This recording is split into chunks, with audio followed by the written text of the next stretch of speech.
So functions of management. This is an important area of study in business studies and also in management studies, right? അപ്പോൾ functions of management വളരെ important ആയിട്ടുള്ള ഒരു ഏരിയയാണ്, public പരീക്ഷയ്ക്ക് ചോദ്യങ്ങളുണ്ടാകുന്ന ഒരു ഏരിയയാണ്. So functions of management ഏതൊക്കെയാണ്? So first, what is management and what are the functions of management? So management എന്ന് പറയുന്നത് ഒരു പ്രോസസ്സാണ്. സോ ഏതൊരു ഓർഗനൈസേഷനും അതിൻ്റെ സ്പെസിഫിക് ആയിട്ടുള്ള സെലക്റ്റഡ് ആയിട്ടുള്ള ഗോൾസ് ഉണ്ടായിരിക്കും, ലക്ഷ്യങ്ങളുണ്ടായിരിക്കും. അപ്പോൾ ആ ലക്ഷ്യങ്ങൾ നേടുന്നതിന് വേണ്ടിയുള്ള ഒരു പ്രോസസ്സിനെയാണ് നമ്മൾ മാനേജ്മെൻറ്റ് എന്ന് പറയുന്നത്. So management is described as the process of planning, organizing, directing, controlling the efforts of organizational members and of using organizational resources. അപ്പോൾ അതിനകത്തുള്ള ഓർഗനൈസേഷന് ഉള്ള റിസോഴ്സസ് ഉപയോഗിച്ച് അതിൻ്റെ including human resources, team work, members of the organisation. അപ്പം ഇതെല്ലാം കൂടെ ഉപയോഗിച്ച് ഓർഗനൈസേഷൻ്റെ ലക്ഷ്യത്തിലെത്താൻ വേണ്ടി സഹായിക്കുന്ന ഒരു പ്രോസസ്സാണ് മാനേജ്മെൻറ്റ് എന്ന് പറയുന്നത്. സോ മാനേജ്മെൻറ്റിന് ഫങ്ഷൻസ് ഉണ്ട്. See what are the important functions of management? ഇപ്പോൾ നമ്മൾ ജനറലായിട്ട് പഠിക്കുന്നു. അത് കഴിഞ്ഞിട്ട് അടുത്ത വീഡിയോസിൽ ഓരോ ഫങ്ഷനും സെപ്പറേറ്റ് ആയിട്ട് ഓരോ വീഡിയോ ആയിട്ട് നമ്മളത് പഠിക്കും. So the important functions of management are planning, organising, staffing, directing and controlling. So what is planning? Planning is the function of determining in advance what is to be done and who is to do it. അപ്പോൾ ഒരു ഓർഗനൈസേഷന് ആദ്യം management പ്രോസസ്സിൽ ആദ്യം വരുന്നതാണ് planning എന്ന് പറയുന്നത്. So what is planning? Planning എന്ന് പറഞ്ഞു കഴിഞ്ഞാൽ എന്തൊക്കെ ആ ഓർഗനൈസേഷൻ്റെ സെലക്റ്റഡ് ലക്ഷ്യത്തിൽ അല്ലെങ്കിൽ അതിൻ്റെ സെലക്റ്റഡ് എയിമിൽ അല്ലെങ്കിൽ ഗോൾ എത്തുന്നതിന് വേണ്ടിയിട്ട് എന്തൊക്കെയാണ് ചെയ്യേണ്ടത്, ആരാണത് ചെയ്യേണ്ടത്, എന്തൊക്കെയാണ് ചെയ്യേണ്ടത്, ആരൊക്കെയാണ് ചെയ്യേണ്ടത്, അത് അഡ്വാൻസ് ആയിട്ട് പ്ലാൻ ചെയ്യുന്നതിന് അല്ലെങ്കിൽ തീരുമാനിക്കുന്നതിനാണ് പ്ലാനിങ് എന്ന് പറയുന്നത്. So planning is the function of determining in advance. In advance means നേരത്തെ തന്നെ, in advance what is to be done and who is to do it. ആര് ചെയ്യണം, എന്തൊക്കെ ചെയ്യണം. So this implies setting goals in advance and developing a way of achieving them efficiently and effectively. നമ്മൾ കഴിഞ്ഞ വീഡിയോയിൽ പഠിച്ചു എഫിഷ്യൻസിയും ഇഫക്റ്റീവ്നെസ്സും എന്താണെന്ന് പഠിച്ചു മാനേജ്മെൻറ്റിൽ. അപ്പോൾ ഓരോ കാര്യങ്ങളും ഗോൾ റീച്ച് ചെയ്യുന്നതിന് വേണ്ടി നമ്മൾ ആദ്യം ഗോൾ സെറ്റ് ചെയ്യുന്നു. എന്നിട്ട് ആ ഗോളിൽ ലക്ഷ്യത്തിൽ ഓർഗനൈസേഷൻ്റെ ലക്ഷ്യത്തിൽ എത്തുന്നതിനേക്ക് വേണ്ടി ആരൊക്കെ എന്തൊക്കെ ചെയ്യണം, എഫിഷ്യൻ്റായിട്ടും ഇഫക്റ്റീവായിട്ടും എന്തൊക്കെ ചെയ്യണമെന്ന് നേരത്തെ തന്നെ പ്ലാൻ ചെയ്യുന്നു. നമ്മൾ നേരത്തെ ഒരു ടെക്സ്റ്റ് ബുക്കിൽ ഒരു കേസ് സ്റ്റഡി കൊടുത്തിട്ടുണ്ട്, സുഹാസിനീസ് ബിസിനസ് സക്സസ് സ്റ്റോറി. അതിൻ്റെ ആ കേസ് സ്റ്റഡി അത് നോക്കി പഠിക്കുക. അതിൽ തന്നെ ഒരു എക്സാമ്പിൾ ഉണ്ട്. In Suhasini's organisation the objective is procurement of sales of traditional Indian handloom and handicraft items. They sell fabrics, furnishings, ready-mades and household items made out of traditional Indian fabrics.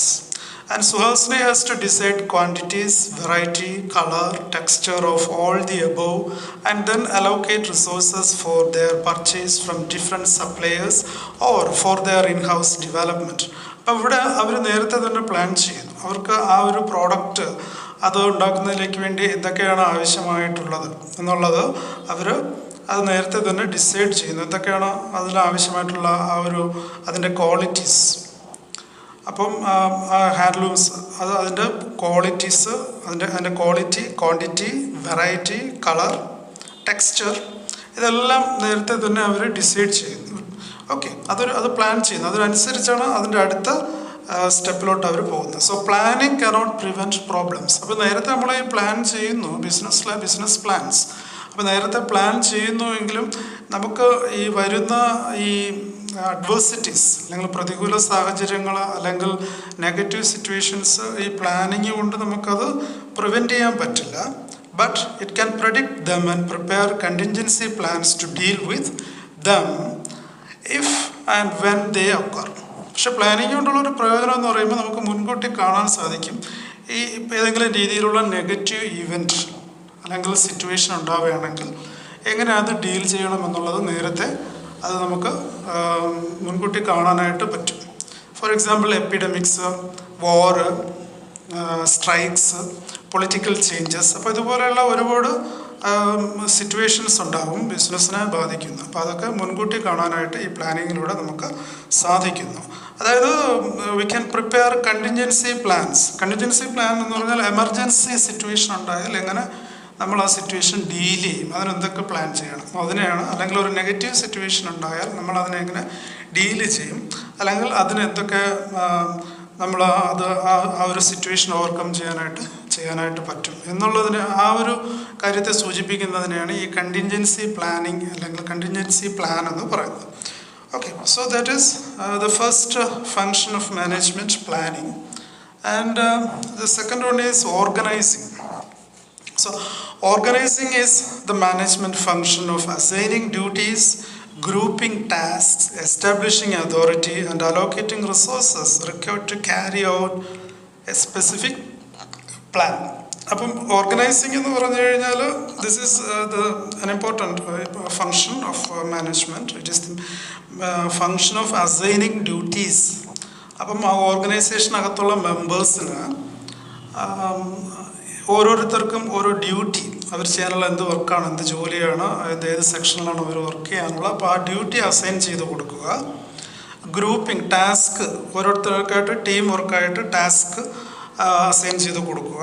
Establishing authority and allocating resources. ഓരോ അതിൽ ഇപ്പോൾ supervisors, junior managers, okay, അപ്പോൾ ഇതുപോലെയുള്ള ആൾക്കാരുണ്ട്. അപ്പോൾ ഓരോ പൊസിഷനിലുള്ള ആൾക്കാർക്കും ഓർഗനൈസേഷനിലെ മെമ്പേഴ്സിനും അതോറിറ്റി കൊടുക്കും. അപ്പോൾ ഓരോ സെക്ഷൻ്റെ അതോറിറ്റി ഓരോരുത്തരായിട്ട്. അപ്പോൾ അങ്ങനെ മാനേജ്മെൻറ്റ് പല ടൈപ്പിൽ, top management, middle management, operational management, ഇതിൽ അവർ so operational management, middle management, top management. അപ്പോൾ ഓരോ സെക്ഷനും അതോറിറ്റി അവർക്ക് അവരുടെ ആ സെക്ഷനിൽ ചെയ്യേണ്ട കാര്യങ്ങളുടെ അതോറിറ്റി അവർക്ക് അസൈൻ ചെയ്ത് കൊടുക്കും.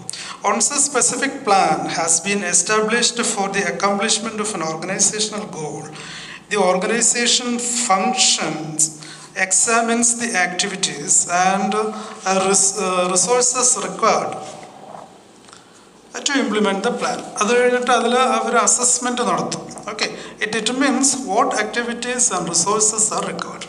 അപ്പം അതിനുശേഷം, ഈ അസസ്മെൻറ്റിന് ശേഷം ദേ വിൽ ഡിസൈഡ് അതിനുശേഷം എന്തൊക്കെ ആക്ടിവിറ്റീസും റിസോഴ്സസുമാണ് ആവശ്യമുള്ളത്. അതിനനുസരിച്ച് അവർ അതിന് ഇത് ചെയ്യും. ആ സിറ്റുവേഷൻ അതിനനുസരിച്ച് മാനേജ് ചെയ്യും. So it decides who will do A particular task. ഓരോ ടാസ്കും ആരാണ് ചെയ്യേണ്ടത് എന്നുള്ളത് ഡിസൈഡ് ചെയ്യപ്പെടുന്നു. So it decides who will do A particular task, where it will be done and when it will be done. ആരാണ് ചെയ്യേണ്ടത്, എപ്പോഴാണ് ആ ടാസ്ക് ചെയ്യേണ്ടത്, പെർഫോം ചെയ്യേണ്ടത്, അത് എങ്ങനെയാണ് ചെയ്യേണ്ടത്, ഏത് സമയത്താണ് അത് ചെയ്യേണ്ടത്. So it decides who will do A particular task, where it will be done and when it will be done. Organizing involves the grouping of required tasks into manageable departments on work units and the establishment of authority and reporting relationships within the organizational hierarchy. Organisational hierarchy ഉണ്ടല്ലോ, അപ്പോൾ ഓരോ hierarchy അനുസരിച്ച് അവർ ആ ഓർഗനൈസേഷനിൽ നടക്കുന്ന കാര്യങ്ങൾ, അതിൻ്റെ performance, അതിൻ്റെ പ്രോസസ്സ് എല്ലാം അവർ റിപ്പോർട്ട് ചെയ്യും. ഓർഗനൈസേഷണൽ ഹൈറാർക്കി അനുസരിച്ച് operational management, middle level management, top management, like that. Proper organizational techniques help in the accomplishment of work and promote both the efficiency of operations and the effectiveness of the results.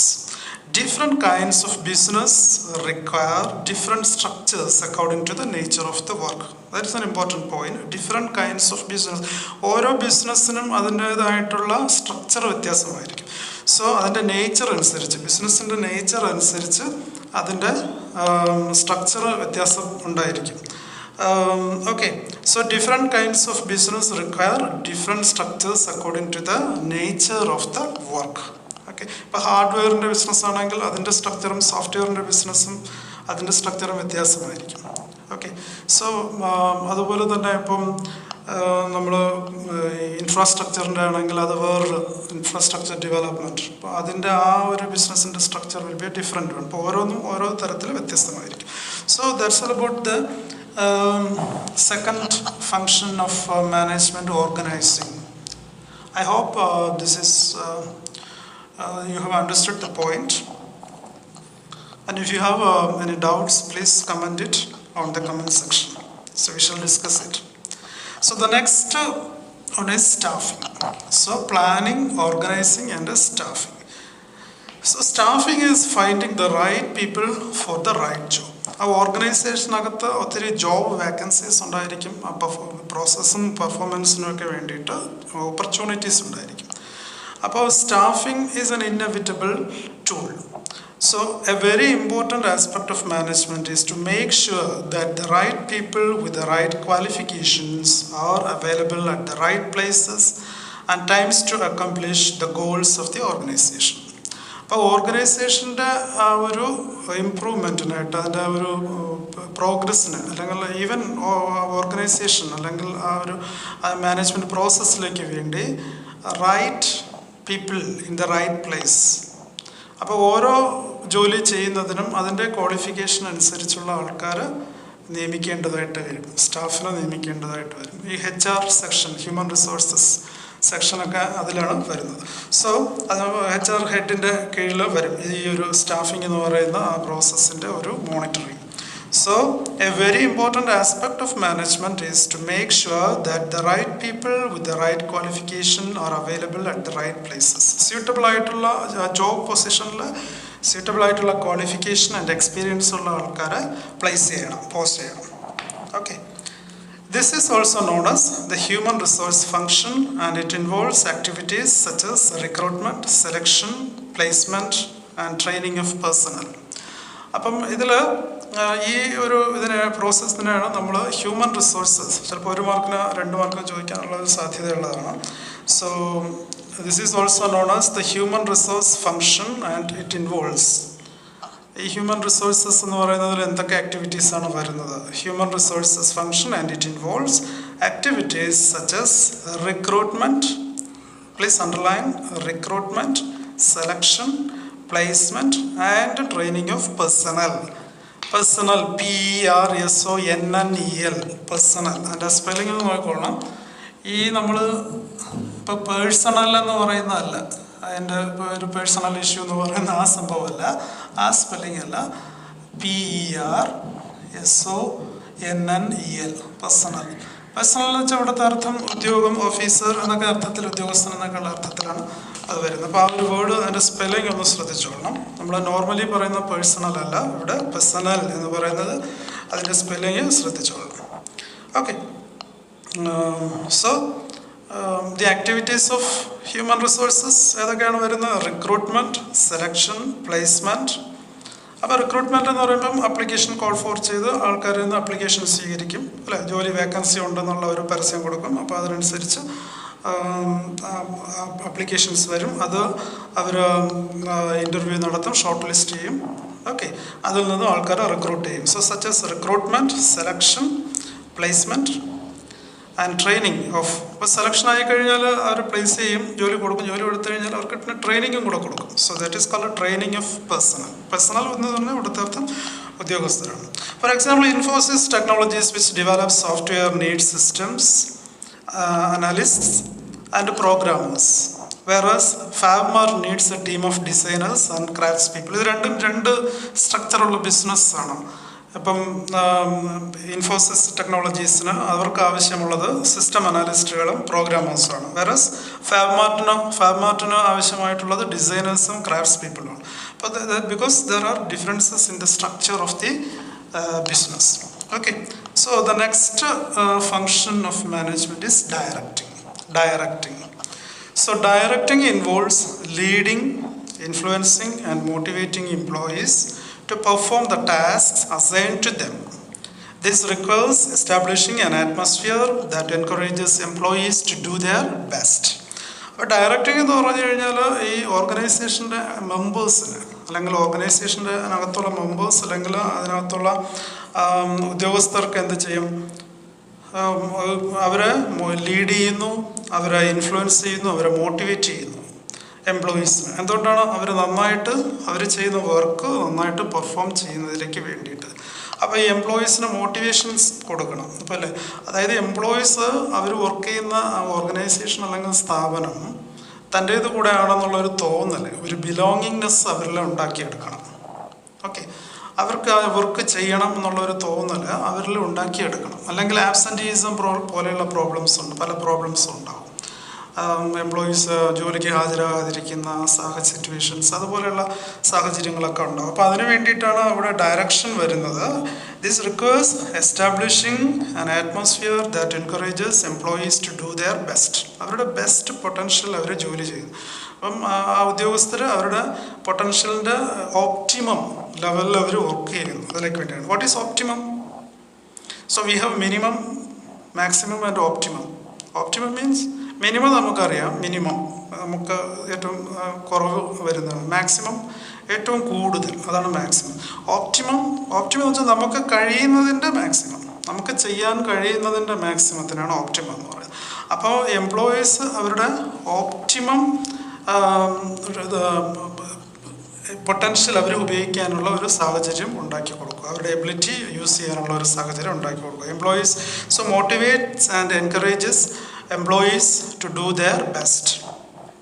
So motivation and leadership are two key components of direction. അപ്പം ഈ one word ഇതുപോലെയുള്ള questions ചോദിച്ചാൽ ശ്രദ്ധിക്കണം. ഡയറക്ഷൻ്റെ, അതായത് മാനേജ്മെൻറ്റിൻ്റെ ഫങ്ഷൻസിൽ directing വരുന്നു.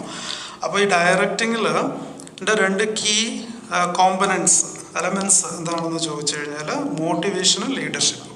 So motivation and leadership are two key components of direction. So directing also involves communicating effectively as well as supervising employees at work. Employees പല ലെവലിലുള്ള hierarchy ലെവലിലുള്ള എംപ്ലോയീസുമായിട്ടുള്ള കമ്മ്യൂണിക്കേഷൻ വരുന്നുണ്ട്, അവരെ മോട്ടിവേറ്റിംഗ് വരുന്നുണ്ട്, സൂപ്പർവൈസിങ്ങും അതിൽ വരുന്നുണ്ട്. Motivating workers means simply creating an environment that makes them want to work. അവർക്ക് ആ സ്ഥാപനത്തിൽ ജോലി ചെയ്യണം, ആ സ്ഥാപനം വേണം, നിലനിൽക്കണം എന്നുള്ള ഒരു മോട്ടിവേഷൻ അവരിൽ ഉണ്ടാക്കിയെടുക്കണം. Leadership is influencing others to do what the leader wants them to do. Leadership എന്ന് പറയുമ്പോഴത്തേക്ക് മറ്റുള്ളവരെ കൊണ്ട് ആ ലീഡറിന് എന്താണോ ആവശ്യം അത് നേടിയെടുക്കുക, ചെയ്യിക്കുക. ഓക്കെ, അവരെ മോട്ടിവേറ്റ് ചെയ്ത് അവരെ കൊണ്ട് അത് ചെയ്യിച്ചെടുക്കുക, അതാണ് ലീഡർഷിപ്പ് എന്ന് പറയുന്നത്. നമ്മൾ നേരത്തെ പഠിച്ച case studies, Suhasini's business success, ആ കേസ് സ്റ്റഡീസിൽ അത് പറയുന്നുണ്ട്. Suhasini's design team developed some prints for bed covers in bright colours on silk. Although they looked very impressive, the use of silk made the product too expensive for the average customer. Upon them praising their effort, Suhasini suggested that they keep the silk bed covers for special occasions like Diwali and Christmas. അപ്പോൾ ഈ bed cover എന്താണ്, അതിൽ കൂടുതൽ costly ആയിട്ടുള്ള ഒരു സാഹചര്യം, അവർക്ക് കൂടുതൽ കോസ്റ്റ്, അത് ക്യാഷ് ചിലവാക്കേണ്ടതായിട്ട്, എക്സ്പെൻസ് കൂടുതലായിട്ട് വരുന്നത് കൊണ്ട് അവർ എന്ത് ചെയ്തു, ആ സുഹാസിനീസ് ബിസിനസ് സക്സസ് എന്ന് പറയുന്ന ആ കേസ് സ്റ്റഡിയിൽ എന്താണ് പറഞ്ഞിട്ടുള്ളത്, ആ കൂടുതലായിട്ടുള്ള സിൽക്ക് കൊണ്ട് ഉണ്ടാക്കിയിട്ടുള്ള ബെഡ് കവേഴ്സ് എന്ത് ചെയ്തു, അത് സ്പെഷ്യൽ ഒക്കേഷൻസിൽ, ക്രിസ്മസ്, ദിവാലി, ന്യൂ ഇയർ പോലെയുള്ള സ്പെഷ്യൽ ഒക്കേഷനിൽ ഉപയോഗിക്കാമെന്ന് പറഞ്ഞിട്ട് അവർ അത് ചേഞ്ച് ചെയ്തു അല്ലേ. And after the cotton bed covers on a regular ബേസിസിൽ അവർ ഈ കോട്ടൺ ബെഡ് കവേഴ്സ് തന്നെ ഉണ്ടാക്കാനായിട്ട് തുടങ്ങി. So I think you are clear with the examples and the definition of directing. And next we move to the last one, controlling. Controlling is the management function of monitoring organizational performance towards the attainment of organizational goals. അപ്പോൾ ഇത് the management function of monitoring organizational performance. ഈ organisational performance monitor ചെയ്യുന്ന ഒരു പ്രോസസ്സാണ് controlling എന്ന് പറയുന്നത്. Organisational performance എന്തിനു വേണ്ടിയുള്ള പെർഫോമൻസ്, ഗോൾ അച്ചീവ് ചെയ്യുന്നതിന് വേണ്ടിയിട്ടുള്ള പെർഫോമൻസ്. അപ്പോൾ ആ പെർഫോമൻസ് മോണിറ്റർ ചെയ്യുന്ന പ്രോസസ്സിനാണ് കൺട്രോളിംഗ് എന്ന് പറയുന്നത്. The task of controlling involves establishing standards of performance, measuring current performance, comparing this with established standards and taking corrective action where any deviation is found. അപ്പോൾ അതിൽ important ആയിട്ട് വരുന്ന process എന്ന് പറയുന്നത്, ആദ്യം അവരൊരു സ്റ്റാൻഡേർഡ് പെർഫോമൻസ് സെറ്റ് ചെയ്യും, അത് എസ്റ്റാബ്ലിഷ് ചെയ്യും, അത് കഴിഞ്ഞിട്ട് അവരത് മെഷർ ചെയ്യും. ആ സെറ്റ് ചെയ്യപ്പെട്ട സ്റ്റാൻഡേർഡ് പെർഫോമൻസ് പോലെയാണോ ഇപ്പോഴത്തെ പെർഫോമൻസ്, കറണ്ട് എന്ന് പറഞ്ഞാൽ പ്രസൻറ്റ്, ഇപ്പോഴത്തെ കറണ്ട് പെർഫോമൻസ്. എന്നിട്ട് കമ്പയർ ചെയ്യും. എന്തെങ്കിലും ഡീവിയേഷൻ, അതായത് ഈ സ്റ്റാൻഡേർഡ് പെർഫോമൻസും കറണ്ട് പെർഫോമൻസും തമ്മിൽ എന്തെങ്കിലും വ്യത്യാസം ഉണ്ടെങ്കിൽ അവിടെ അവർ കറക്ഷണൽ പ്രോസസ്സ് ചെയ്യും. കറക്റ്റീവ് പ്രോസസ്സ് എന്താണ്, അതായത് അത് കറക്റ്റ് ചെയ്യാൻ വേണ്ടിയിട്ടുള്ള, അത് തിരുത്തി അതിൽ മുമ്പോട്ട് പോകാനായിട്ടുള്ള ഒരു പ്രോസസ്സ് അവർ ചെയ്യും, കറക്റ്റീവ് ആക്ഷൻ എടുക്കും. Here, management must determine what activities and outputs are critical to success. അതിന് എന്തൊക്കെ സ്റ്റെപ്പ് എടുക്കണമെന്ന്, എന്തൊക്കെ ടൂൾസ് ഉപയോഗിക്കണമെന്ന് അവർ അവിടെ ഡിസൈഡ് ചെയ്യും. How and where they can be measured and who should have the authority to take corrective action. എങ്ങനെയാണ് ഈ corrective action, അതായത് അതിൽ ഇപ്പം ഡീവിയേഷൻ ഉണ്ടെങ്കിൽ എങ്ങനെയാണ് ഡീവിയേഷൻ സംഭവിച്ചത്, എന്തുകൊണ്ട് സംഭവിക്കുന്നു, അതെങ്ങനെ കറക്റ്റ് ചെയ്യാം എന്നൊക്കെ അവർ തീരുമാനിക്കും. അതാരാണ് കറക്റ്റീവ് മെഷേഴ്സ് എടുക്കേണ്ടത് എന്നൊക്കെയുള്ള ഡിസിഷൻ എടുക്കും. വീണ്ടും നമ്മൾ ആ കേസ് സ്റ്റഡിയിലോട്ട് വരുന്നു. Suhasini. When Suhasini discovered that her team of designers had produced bed covers that were more expensive than they had planned to sell, she decided to change the fabric to keep costs in check. അപ്പോൾ അവർ ഈ bed കവേഴ്സിൻ്റെ മാനുഫാക്ചറിങ്ങിൽ അവർ ആദ്യം ഉണ്ടാക്കിയപ്പോഴത്തേക്ക് അത് കൂടുതൽ costly ആയി. അതുകൊണ്ട് അവർ അത് കണ്ടുപിടിച്ചു. അവിടെ ഒരു എക്സ്പെൻസീവ് ആയിട്ടുള്ള ഒരു ഇത് വരുന്നുണ്ട്, എക്സ്പെൻസ് കൂടുതൽ വരുന്നുണ്ടെന്ന് അവർ കണ്ടുപിടിച്ചു. അതുകൊണ്ട് അവരെന്ത് ചെയ്തു, she decided to change the fabric to keep cost in check. ആ കോസ്റ്റ് അവരുടെ ആ ഒരു മെയിൻറ്റെയിൻ ചെയ്ത് കൊണ്ടുപോകാൻ പറ്റുന്ന ഒരു കോസ്റ്റിൽ തന്നെ നിലനിർത്തുന്നതിലേക്ക് വേണ്ടിയിട്ട് അവർ ആ ഫാബ്രിക് ചേഞ്ച് ചെയ്തു. അതാണ് അവരവിടെ ചെയ്തത്. So the various functions of manager are as usually discussed in order given. ഇതിലാണ് കൂടുതലായിട്ട് ഈ രീതിയിലാണ് വരുന്നത് മാനേജ്മെൻറ്റ് ഫങ്ഷൻസ്. നിങ്ങൾ ഹയർ സ്റ്റഡീസിന് പോകുമ്പോൾ കുറച്ചുകൂടെ കൂടുതലായിട്ട് അതിൽ ബഡ്ജറ്റിംഗ് പോലെയുള്ള മാനേജ്മെൻറ്റ് ഫങ്ഷൻസ് പഠിക്കേണ്ടതായിട്ട് വരും. Okay, and I hope you have understood this. അപ്പം ഇതിൽ എന്തെങ്കിലും ക്ലാരിഫിക്കേഷൻസ്, ഡൗട്ട്സ് ഉണ്ടെങ്കിൽ അല്ലെങ്കിൽ ക്ലാരിഫിക്കേഷൻസ് ഉണ്ടെങ്കിൽ കമൻറ്റ് സെക്ഷനിൽ any time you can text it on the comment section and we shall discuss it. Okay, so thank you for listening and see you in another video. Till then, goodbye.